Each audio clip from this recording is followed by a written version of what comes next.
यह बिल्कुल सही कहावत है कि जिंदगी में जो होता है अच्छे के लिए होता है। तो आइए इस बात को एक कहानी के माध्यम से समझते हैं। जंगल में एक नवयुवक महात्मा से मिलने आया। वह काफी दुखी था और रो रहा था। महात्मा उस नवयुवक को समझाते हैं कि तुम अपने जीवन में चिंता ना लो, जो कुछ भी होता है सब अच्छे के लिए होता है। वह युवक गुस्से में कहता है, आप कैसी बातें कर रहे हैं? मेरा सब कुछ लुट गया। लुटेरों ने मेरी हर एक चीज लूट ली, पर अब मेरे पास घर जाने के लिए कुछ भी नहीं बचा। यह मेरे साथ अच्छा कैसे हुआ? यह मेरे साथ बहुत बुरा है और यह बुरा ही है। आप इसे भला कैसे कह सकते हैं? दरअसल वह युवक जंगल में भ्रमण के लिए निकला था। वह जंगल में घूम ही रहा था कि लुटेरों ने उसका सारा सामान छीन लिया और उसे निहत्था छोड़ दिया। महात्मा कहते हैं, मैं तुम्हें इस बात को एक कहानी की मदद से समझाता हूँ। नमस्कार दोस्तों, आपका हमारे चैनल वैदिक विचार में स्वागत है। इस कहानी को आप ध्यान से सुनो, क्योंकि यह कहानी आपकी जिंदगी बदलने वाली है। महात्मा ने उस नौजवान से कहा, एक समय की बात है, एक बार एक गांव में भयंकर बाढ़ आई। इतनी तेज कि सब कुछ बह गया। उसी गांव में एक किसान का बहुत गरीब परिवार रहता था। उनके पास थोड़े बहुत अनाज की वस्तुएं थी, लेकिन बाढ़ में वो भी सब बर्बाद हो गई और जो कुछ भी बचा था वह सब नष्ट हो गया। उस किसान का एक लड़का था। लड़के ने कहा, कोई बात नहीं पिताजी, बह गया तो जाने दो, जो हुआ अच्छा हुआ। किसान को बहुत गुस्सा आया और कहा, तू कैसी पागलों जैसी बातें कर रहा है? मेरा सब कुछ छिन गया। यहाँ पर खाने को मेरे पास अनाज नहीं है और रहने को जो भी हमारा घर था वह बाढ़ में बह गया। इसमें अच्छा क्या है? यह सब कुछ बहुत बुरा हुआ। किसान को बहुत गुस्सा आया और उसने लड़के को घर से भगा दिया और बोला, तू यहाँ से चला जा, तू यहाँ रहने लायक नहीं है। लड़का रोते हुए वहाँ से चला गया, लेकिन शाम हो गई और लड़का अभी तक घर नहीं आया। किसान को यह बात समझ आई कि उसने गलत कह दिया, लेकिन वह कर भी क्या सकता था। किसान की पत्नी कहती है, आपने यूं ही उसी को डांट दिया, सही तो कह रहा था। देखिए अच्छा हुआ लोगों ने हमें बचा लिया। उसने कहा, तुम बेवकूफ हो, तुम्हें समझ में नहीं आ रहा है कि इसमें अच्छा कुछ भी नहीं है। अभी इन्होंने बचा लिया, लेकिन हमारे पास खाने को भोजन नहीं और न ही रहने को घर है। हम कहाँ रहेंगे और क्या खाएंगे? इसका कोई हल है? किसान की पत्नी ने कहा, पैसे नहीं है तो क्या हुआ? आप इतने परेशान क्यों लग रहे हो? किसान बोला, दरअसल बात पैसे की भी नहीं है। उस घर में एक पोटली थी। पोटली में बहुत ही खास चीज रखी हुई थी, वह भी बाढ़ में बह गई। अब मेरे पास कुछ भी नहीं बचा। किसान की पत्नी बोली, ऐसा क्या था उस पोटली में? किसान ने कहा, मैं तुम्हें अवश्य बताता, लेकिन अब जब वो है ही नहीं तो उसको बताने से क्या तात्पर्य। धीरे धीरे समय गुजरता रहा। उस किसान ने लोगों से मांगकर जीवन यापन करना शुरू किया, लेकिन ऐसा भला कब तक काम चलता। इस साल उस खेत में भी अच्छी फसल नहीं लगी थी। वह बहुत परेशान और चिंतित था। उसे कुछ समझ नहीं आ रहा था कि क्या करा जाए। एक शाम को अपनी पत्नी के साथ बैठकर बातें कर रहा था तो उसकी पत्नी बोली, चिंता करने से क्या होगा, आप नगर में जाकर कोई काम करें, थोड़ा समय लें, कुछ ना रोजी रोटी के लिए धन इकट्ठा तो हो ही जाएगा। उसी के सहारे हम अपना काम चला लेंगे। आप परेशान मत होइए, मैं भी बगल के घरों में जाकर काम किया करूंगी, कुछ धन तो आएगा, इससे जीवन जीना आसान हो जाएगा। किसान ने कहा, बात तो सही है।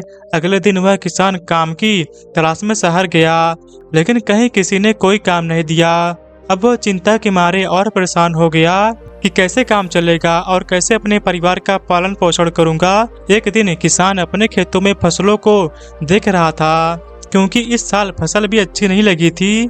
इसलिए इस बात को सोचकर चिंतित हो रहा था कि इस साल फसल ने भी साथ नहीं दिया। मेरा लड़का घर छोड़कर चला गया, मैं तो हर तरह से अनाथ हो गया हूँ। ऊपर से वह कह रहा था कि जो हुआ अच्छा हुआ। यह भला अच्छे कैसे हो सकता है? उसकी पत्नी उसे फिर समझाती है कि क्या आप फालतू में चिंता कर रहे हो? आप फिर से कोशिश करो, काम कहीं न कहीं तो कुछ मिल ही जाएगा। आप घर पर बैठकर रोने से अच्छा है आप कुछ कोशिश किया करो, क्योंकि क्या पता कुछ काम हाथ लग जाए। किसान को उसकी पत्नी की बात ठीक लगी और अगले दिन वह फिर काम की तलाश में निकल पड़ा, लेकिन इस बार भी उसे कोई काम हाथ नहीं लगा और फिर निराश हुए घर लौटा। वह लौटने वाला था कि रास्ते में उसे एक महात्मा मिले और बोले, क्या है, तुम क्यों परेशान हो रहे हो? किसान ने उसको सारी बात बताई। दरअसल बाढ़ में मेरा सारा घर बह गया और मेरे पास खाने को अनाज नहीं, रहने के लिए एक छोटा सा घर था, वह भी बह गया। उस महात्मा ने कहा, इसमें परेशान होने वाली क्या बात है? महात्मा से उस किसान ने कहा, परेशानी वाली बात तो ही है, मैंने गुस्से में अपने लड़कों को बहुत कुछ सुना दिया था और वह उस दिन से घर छोड़कर चला गया। महात्मा ने कहा, तभी तो मैं कह रहा हूँ, जो हुआ अच्छा हुआ।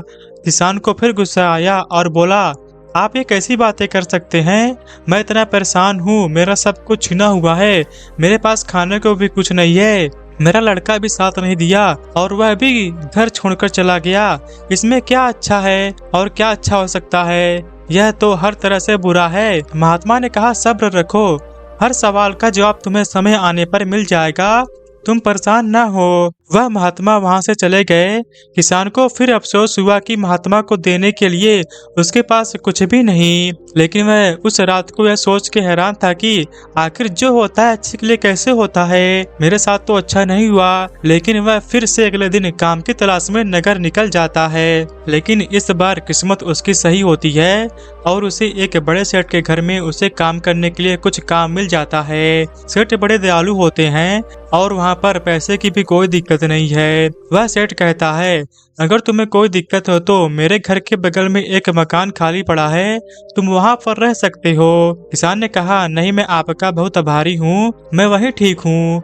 उसने अच्छी तनख्वाह पर उस किसान को काम पर रख लिया। अब वह किसान और उसकी पत्नी बहुत खुश थे। अगले दिन रात के समय उसके दरवाजे को एक लड़के ने खटखटाया। उन्होंने दरवाजा खोला और देखा तो वे हैरान रह गए।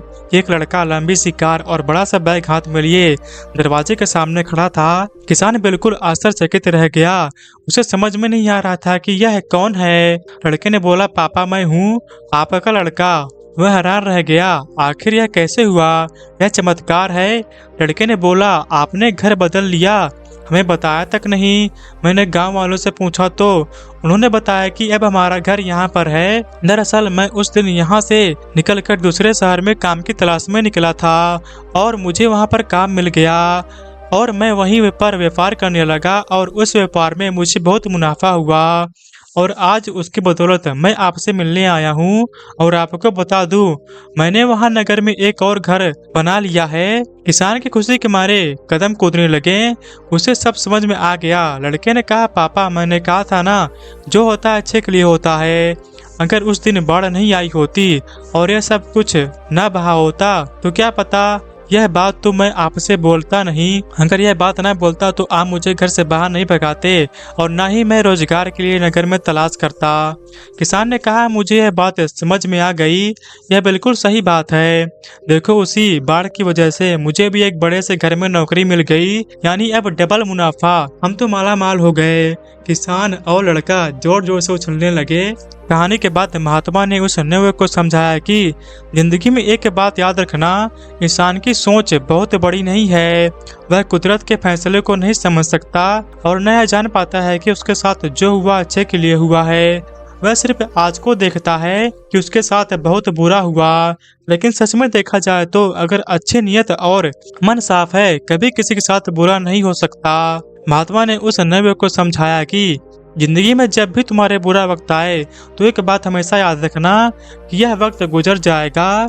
इस बात को तुम याद रखना कि समय कितना भी बुरा हो, तुम्हारे जिंदगी में जितने भी दुख हो या फिर मुसीबत का पहाड़ क्यों ना हो जाए, एक वक्त बाद सब ठीक हो जाता है और आसान हो जाता है। बस वह समय बुरा होता है, इसलिए बुरे वक्त से लड़ने की आदत डालो और बुरे वक्त में ऐसा कोई भी कदम न उठाओ जिसकी वजह से तुम्हें बाद में पछताना पड़े। अगर कुछ बुरा होता है तो भी अच्छे के लिए होता है। जब समय खराब होता है तो उसकी बुद्धि काम करना बंद कर देती है। इंसान का समय खराब होता है लेकिन समय ठीक भी हो जाता है। तब उस युवक ने कहा, यह सब तो ठीक है, लेकिन मेरा कुछ चोरी हो गया, इसमें अच्छा क्या है? तो मेरे पास कुछ नहीं है, मैं घर कैसे जाऊंगा? महात्मा ने कहा, दरअसल मुझे एक जंगल में कुछ मिला था, यह लो। तब महात्मा ने उसे एक चमकदार पत्थर दिया और कहा, तुम इसे ले जाकर नगर में बेच सकते हो, क्योंकि यह मेरे किसी काम का नहीं है और ना ही मैं इससे कुछ कर सकता हूँ। लड़कों को भी यह बात समझ में आ गई कि बात तो सही है, अगर मेरा सामान चोरी नहीं हुआ होता तो मैं महात्मा के पास नहीं आता, और जब मैं महात्मा के पास नहीं आता तो मुझे पत्थर कभी नहीं मिलता। दरअसल वह एक पारस पत्थर था, जिसको लोहे से स्पर्श करके हर लोहे की चीज को सोने में बनाया जा सकता था। अब वह भी माला माल हो गया था। दोस्तों, आपने आज के इस वीडियो से क्या सीखा वह मुझे आप कमेंट में बता सकते हैं। उम्मीद है कि आपको आज का वीडियो पसंद आई होगी, तो इस वीडियो को उस इंसान के पास शेयर करें जिसे इस कहानी को सुनने की जरूरत है, और उसी के ठीक बाद हमारे चैनल को सब्सक्राइब करें। तो चलिए मिलते हैं अगले नए वीडियो में, तब तक के लिए धन्यवाद।